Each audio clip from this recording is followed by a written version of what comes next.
Los grupos radicales y extremistas como Hamas, Hezbollah y la Yihad Islámica pretenden dejar la calma en la que estaban supuestamente hasta hace solamente unas semanas para tratar de infiltrar potencias occidentales. Y todo esto apoyados por Irán.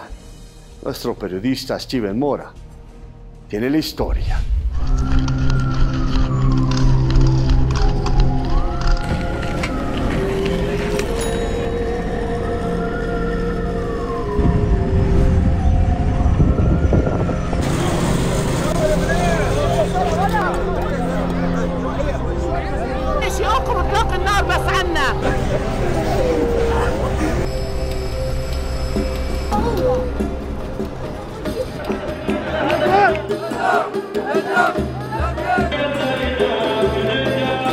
Gracias a producto.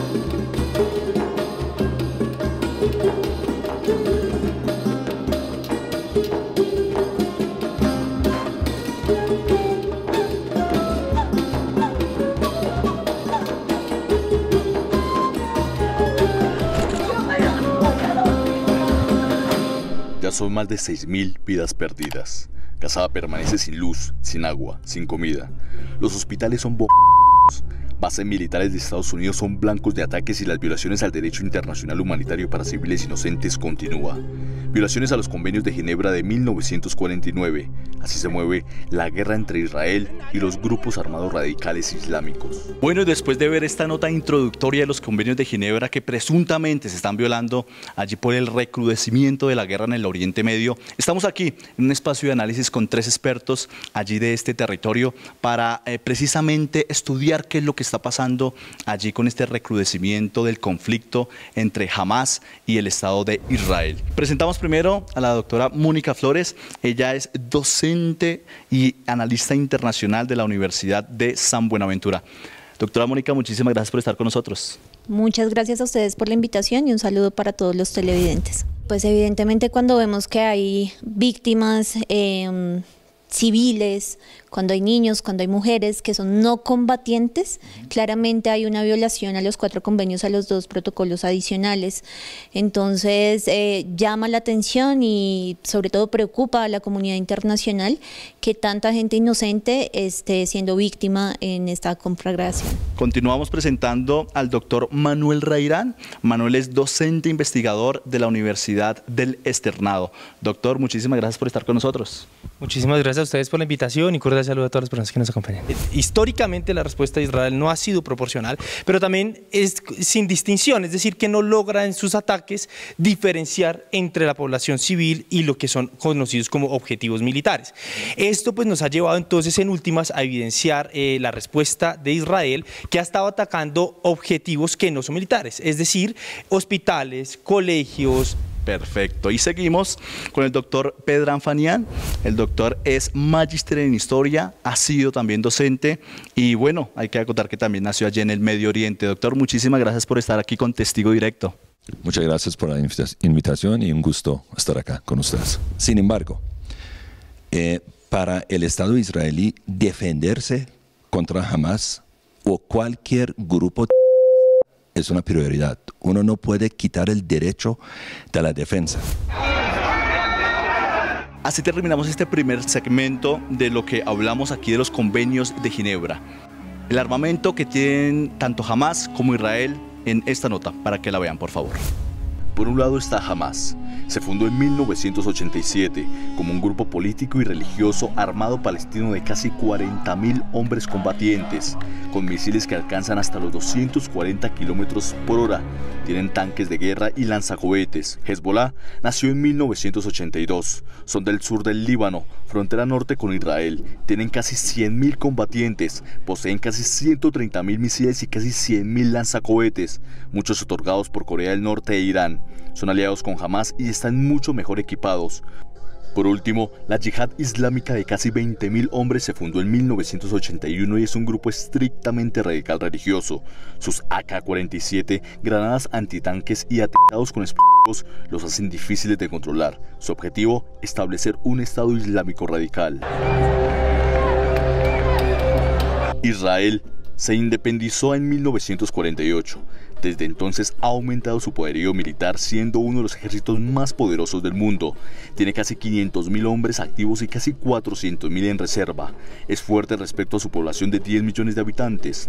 Cuenta con una flota naval capaz de lanzar torpedos a una distancia de casi 1.500 kilómetros. Sus portaaviones son de los más rápidos del mundo, con velocidades superiores a los 300 kilómetros por hora, y sus drones son capaces de cargas superiores a los 1.000 kilogramos de peso en misiles aéreos. ¿Cómo es este combate en este ring de boxeo armamentístico? Israel tiene mejor tecnología, sí, pero la tecnología que tiene Hamas, que ha recibido de Irán y parcialmente Corea del Norte y también en el mercado negro, la fabricación de armas que tiene y algunas tecnologías que todavía no han utilizado porque lo quieren guardar para una guerra más directa con Israel.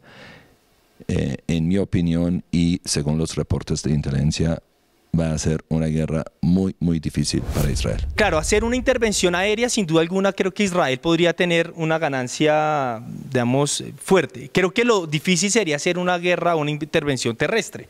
Creo que es lo difícil allí porque claramente en Gaza hay túneles, digamos, que entrar en unos territorios en donde usted lo pueden, digamos, golpear de cualquier edificio. Claramente eso tiene una mayor dificultad militar. Tenemos dominio tierra, mar, aire, espacio, y ahora vamos a hablar de ciberespacio y ataques cibernéticos a la infraestructura crítica cibernética del enemigo.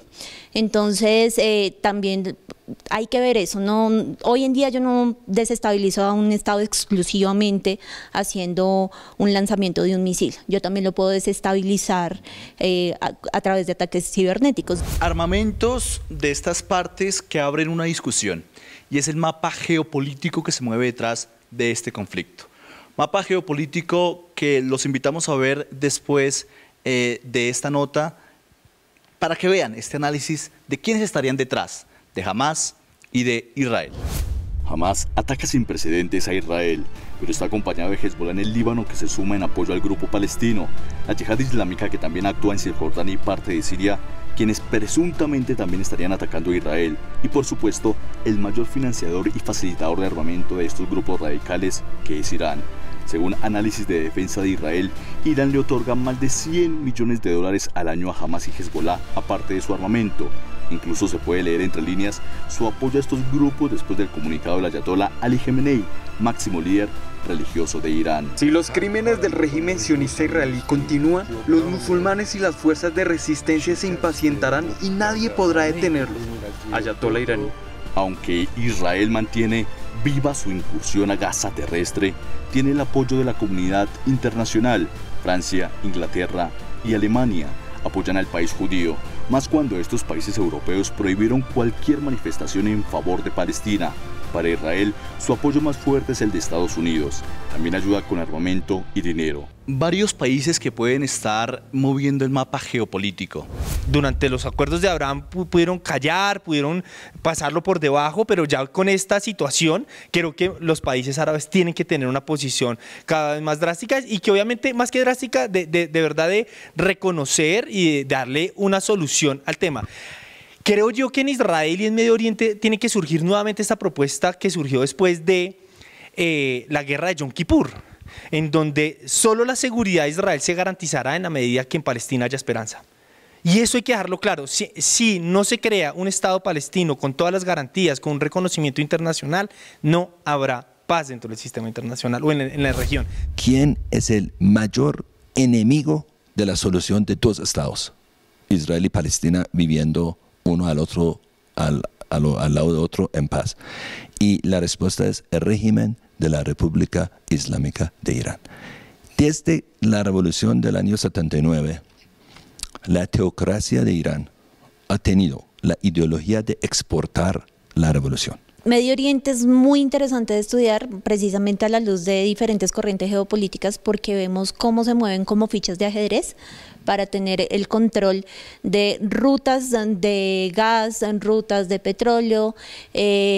Ahora, bueno, también incluso el doctor mencionaba a China también porque hace un llamado a la paz, porque es que la perspectiva de China es sobre todo más comercial. A continuación, la siguiente nota. Mientras las bajas de civiles siguen creciendo, el conflicto para muchos puede escalar físicamente, pero también económicamente, con una crisis humanitaria devastadora como hace tiempo no se ve.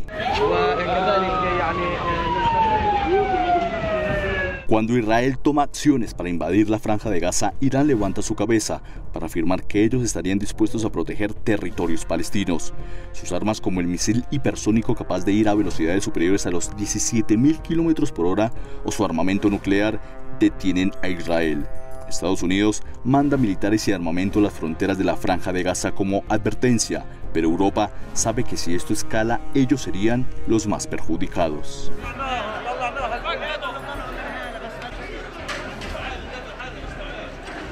Recibirían una migración descomunal al igual que Turquía. Empezaría a existir una crisis energética por el petróleo como la de la pandemia. Los países árabes entrarían en rebelión por una posible inestabilidad del Oriente Medio. Sería una guerra con varios protagonistas como las de la mitad del siglo anterior.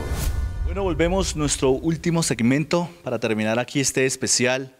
Y es, ¿qué le depara al mundo esta guerra? Una guerra que esperamos que no se escale, pero que bueno, hay probabilidades de que así sea. Doctor Pedram, si interviene Estados Unidos, si interviene Irán, ¿qué puede suceder? ¿O usted cree que podrán intervenir o definitivamente no tomarán cartas en el asunto? Los iraníes, en este momento, el régimen de Irán está ganando. Hamas está fuerte, Israel está amenazada. Israel, como un país, está solo, tiene que confrontar críticas. El mundo no está, a pesar de la narrativa contra los ataques de Hamas, Israel en términos de su seguridad no está tan estable. Pero, eso es un aspecto muy importante. Si Irán sobrepasa su papel y mete en una confrontación militar directo, sea por la agresión de Irán o por la iniciativa de Israel, el régimen de Irán podría colapsarse. Del aumento de los precios del petróleo, que claramente perjudicarían a Europa, complementando también un poco lo que él decía. El precio de Europa no es solo político, sino que también es a nivel energético, porque ya habían probado una estrategia con la construcción de Nord Stream 2, que era este gasoducto directo desde Rusia, pero después que estalla el conflicto entre Rusia y Ucrania, pues ya no sirve tanto la estrategia para evadir un poco a Turquía, que por ahí atravesaban gran cantidad de gasoductos que surtían Europa, y hay que pensar también qué pasa en una Europa en invierno sin el suficiente suministro de energéticos. Es que hay un descontento social en el mundo. Estamos en un tiempo contestado de la población. Antes veíamos que la mayoría de inestabilidad política era en África, en América Latina, en el sudeste asiático, pero hoy vemos los chalecos amarillos en Francia, y vemos en Bélgica cómo tumban estatuas, lo que pasó con George Floyd en Estados Unidos. Hoy hay una manifestación, hay un descontento social. La gente no le cree a la democracia, la gente no le cree al capitalismo.